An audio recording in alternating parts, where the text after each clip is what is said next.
जय भीम साथियों। आज डॉक्टर भीमराव अंबेडकर की जन्म जयंती पर सभी साथियों को मेरी तरफ से हार्दिक शुभकामनाएं और बहुत बहुत बधाई। साथियों, आज मैं आप युवाओं के सामने डॉक्टर भीमराव अंबेडकर के जीवन की उन अनछुए पहलू के ऊपर चर्चा करना चाहता हूं, जिसे सुनकर समझकर हम उसे आत्मसात कर सके और उन पहलुओं को जान सके जिन्हें हम आज तक नहीं जान पाए हैं। साथियों, आप लोगों ने सुना होगा कि डॉक्टर भीमराव अंबेडकर ने समाज के जो अनुसूचित जनजाति है, अनुसूचित जाति है, उसके लिए आरक्षण का प्रावधान किया। उन्होंने जो हमारा संविधान है उसका निर्माण किया और साथ ही साथ अनुसूचित जनजाति, अनुसूचित जाति के लिए शैक्षणिक संस्थानों के अंदर और सरकारी संस्थाओं के अंदर आरक्षण का प्रावधान किया, जिसकी बदौलत समाज का वह पिछड़ा तबका समाज के अंदर राजनीतिक रूप से सशक्त हो सके। इसके अलावा जब मैंने भीमराव अंबेडकर को पढ़ना शुरू किया तो उनके किए हुए कार्यों को समझकर, उनको पढ़कर मुझे पता चला कि नहीं, वह सिर्फ़ और सिर्फ आदिवासी और दलितों के मसीहा नहीं थे, वो तो पूरी मानवता के मसीहा थे, पूरे मानव समाज के मसीहा थे। उन्होंने पूरे मानव समाज के कल्याण किया। साथियों, उन्होंने महिलाओं के लिए, उन्होंने मज़दूरों के लिए, उन्होंने शोषितों के लिए, पीड़ितों के लिए, दलितों के लिए, वंचितों के लिए और वह जिसकी आवाज़ ना कोई सुन सके उसकी आवाज़ बनने का काम किया। साथियों, डॉक्टर भीमराव अंबेडकर की देन है कि आज मैं आप लोगों से यहाँ बैठकर बात कर पा रहा हूँ, और डॉक्टर भीमराव अंबेडकर की देन है कि आज एक चाय बेचने वाला व्यक्ति भी इस देश का गरिमापूर्ण प्रधानमंत्री बन सकता है। साथियों, संविधान के अंदर उन्होंने इस प्रकार के प्रावधान रखे कि समाज का सबसे पिछड़ा वर्ग, समाज का सबसे शोषित, वंचित, दबित और कुचलित व्यक्ति भी समाज की जो मुख्य धारा है उसके अंदर आ सके, उन्होंने कार्य किया। साथियों, मैं सबसे पहले बात करना चाहूँगा महिलाओं के ऊपर कि उन्होंने क्या कार्य किए। जैसे कि पश्चिमी जो देश है, जो स्टार्टिंग से ही, शुरू से ही डेवलप्ड रहे हैं, विकसित रहे हैं, प्रोग्रेसिव रहे हैं, वहाँ के लोग शिक्षित होते हैं, वहाँ डेमोक्रेसी है, लेकिन वहाँ पर भी बहुत समय तक महिलाओं को वह हक नहीं दिया गया, उनको वोट का अधिकार नहीं दिया गया, उनका समान अधिकार नहीं दिए। लेकिन डॉक्टर भीमराव अंबेडकर ने जब संविधान सभा के अंदर पहली कलम से अपने यह लिखा कि नहीं, हिंदुस्तान के अंदर चाहे वह महिला और पुरुष हैं, सबकी आवाज़ एक है, सबका सम्मान एक है और सबके सोच एक है, उसको ध्यान में रखते हुए महिलाओं को भी समान रूप से वोट का अधिकार दिया। उनको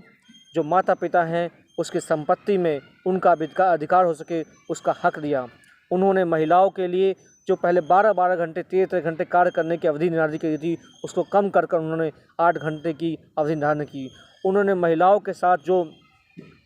मैटरनिटी बेनिफिट होती है, जो महिलाओं को मातृत्व के समय छुट्टी चाहिए, उसका प्रावधान किया। साथियों, डॉक्टर भीमराव अंबेडकर ने महिलाओं के लिए इतने बेहतरीन कार्य किए, जिसकी समझ, जिसकी सोच और जिसके विचार इतने महान हो, उसे हम लोगों को जानना चाहिए। साथियों, पूरे विश्व के अंदर डॉक्टर मार्टिन लूथर किंग हैं, उनको नोबेल पुरस्कार मिला। उनका जो कार्य है ब्लैक और वाइट के बीच में जो संघर्ष है, जो समानता है, उसको ख़त्म करने के लिए, जहां हम यह कार्य कर सकते हैं, हम जैसे युवा, कि डॉक्टर भीमराव अंबेडकर के किए हुए कार्य को पूरे विश्व के अंदर इस प्रकार से फैलाएं ताकि डॉक्टर भीमराव अंबेडकर की भी वह उपलब्धि, वह सम्मान और मान मिल सके, इस प्रकार से डॉक्टर मार्टिन लूथर किंग को पूरे विश्व के अंदर मिला हुआ है। साथियों, वह मिलना चाहिए, जिसके लिए हम लोगों को पढ़ना पड़ेगा, उनको समझना पड़ेगा और उनको जानना पड़ेगा कि डॉक्टर भीमराव अंबेडकर ने समाज में कितना काम किया है। साथियों, डॉक्टर भीमराव अंबेडकर ने मज़दूरों के लिए इतना काम किया, जहां पश्चिमी देश के अंदर 12-12 घंटे, 14-14 घंटे मज़दूरों को खटाया जाता था, उनका शोषण किया जाता था, उनके लिए कोई भी फैसिलिटी नहीं थी। उसके लिए उन्होंने उस समय देश के आज़ाद होने से पहले ही वायसरॉय के साथ उनके अपने तर्कों के अनुसार उनसे यह मांग की कि मज़दूरों को 8 घंटे से ज़्यादा से काम ना लिया जाए, उनको जो सोशल सिक्योरिटी बेनिफिट्स है वह दिया जाए, और उनके लिए वह कार्य किया। साथियों, डॉक्टर भीमराव अंबेडकर शुरू से ही औद्योगिकरण के पक्षधार थे। वो कहते थे कि मैं कभी भी कम्युनिस्ट नहीं हो सकता, सोशलिस्ट नहीं हो सकता, क्योंकि कम्युनिस्ट और सोशलिस्ट इस देश को बर्बाद करके रख सकते हैं। क्योंकि देश की जो विविधता है, जो देश की जो डाइवर्सिटी है, वो कभी भी कम्युनिज्म को स्वीकार नहीं कर सकती। यहाँ पर विभिन्न धर्म को मानने वाले लोग हैं, विभिन्न जाति को मानने वाले लोग हैं, और कभी भी कम्युनिज्म यहाँ पर स्वीकार्य नहीं हो सकता है। उन्होंने यह प्रण लिया था कि किस प्रकार से मुझे एलिनेशन ऑफ कास्ट करना है, इस कास्ट की बेड़ियों को तोड़ना है, तभी समाज एक रूप से सशक्त हो सकता है। साथियों, डॉक्टर भीमराव अंबेडकर ने वह सारी चीज़ें, चाहे वह दुत्कार हैं, घृणा है, अपमान है, उस घूंट को पिया, और उस घूंट को पीने के बाद जब वह लंदन स्कूल ऑफ इकोनॉमिक्स से पढ़कर आते, कोलंबिया स्कूल ऑफ इकोनॉमिक्स से पढ़ के आते हैं, लंदन स्कूल ऑफ इकोनॉमिक्स से पढ़ के आते हैं, इतनी शिक्षाएं प्राप्त करने के आते हैं, तब भी वह अपमान का घूंट पीने के बावजूद भी उनके अंदर वह कटुता नहीं दिखती है। जब वह संविधान बनाते हैं, उस संविधान के अंदर उन्होंने हर व्यक्ति के लिए, हर समाज के लिए और हर वर्ग के लिए सोचा है, और कहीं भी नहीं झलकता कि उन्होंने किसी के लिए पक्षपात किया हो, चाहे वह महिला हो, चाहे वह शोषित हो, पीड़ित हो, वंचित हो, दलित हो, विकलांग हो, बच्चे हो, बूढ़े हो, सभी के लिए संविधान के अंदर वह प्रावधान किए हैं कि समाज के अंदर किस प्रकार से समाज समता मूलक बन सके, एक रूपत्व बन सके, न्यायप्रिय बन सके, और सभी को न्याय की दृष्टि से वह सम्मान मिल सके। साथियों, डॉक्टर भीमराव अम्बेडकर कितने दूरदर्शी थे, उनके संविधान के अंदर किए गए प्रावधानों से पता चलता है। उन्होंने उसी समय इलेक्शन कमीशन ऑफ इंडिया की स्थापना की, वह इलेक्शन कमीशन ऑफ इंडिया जिसके ऊपर आज भी सारे राजनीतिक पार्टियां विश्वास करती हैं कि यह election commission of India Hindustan की डेमोक्रेसी को स्ट्रॉन्ग कर रहा है, हिंदुस्तान की डेमोक्रेसी को स्ट्रेंथन कर रहा है। और आज सरकारें चुनाव में जाती हैं, हारती हैं और जीतती हैं, और सत्ता का हस्तांतरण करती हैं। उस समय उन्होंने इतने बड़े संस्थान का निर्माण किया जो आज भी election commission of India Hindustan का निर्देशन कर रहा है। उस समय उन्होंने फाइनेंस कमीशन ऑफ इंडिया की स्थापना की, जो फाइनेंस कमीशन जो हमारी राजस्व है उसका वितरण करता है, और समाज के अंदर, हिंदुस्तान के अंदर जो फेडरल स्ट्रक्चर है उसको स्ट्रेंथन करता है। साथियों, इतने सारे पहलू हैं जिसको हमें समझना पड़ेगा, जानना पड़ेगा, और यह लोगों तक पहुँचाना पड़ेगा कि डॉक्टर भीमराव अम्बेडकर को अगर हम सिर्फ दलित और SC ST के कार्यों से संबंधित माने, तो उनके साथ, इस महान पुरुष के साथ किए गए जितने भी कार्य हैं वह न्याय उचित नहीं होंगे। साथियों, डॉक्टर भीमराव अम्बेडकर सिर्फ किसी एक वर्ग और एक समाज के नहीं थे, वो पूरे मानव समाज के लिए थे, मानव जाति के लिए थे, और पूरे विश्व और बंधुत्व की भावना के लिए थे। साथियों, मुझे खुशी होती है जब भीमराव अम्बेडकर को मैं पढ़ता हूँ, और मैं सभी युवाओं से आग्रह करूँगा कि उनको पढ़ें,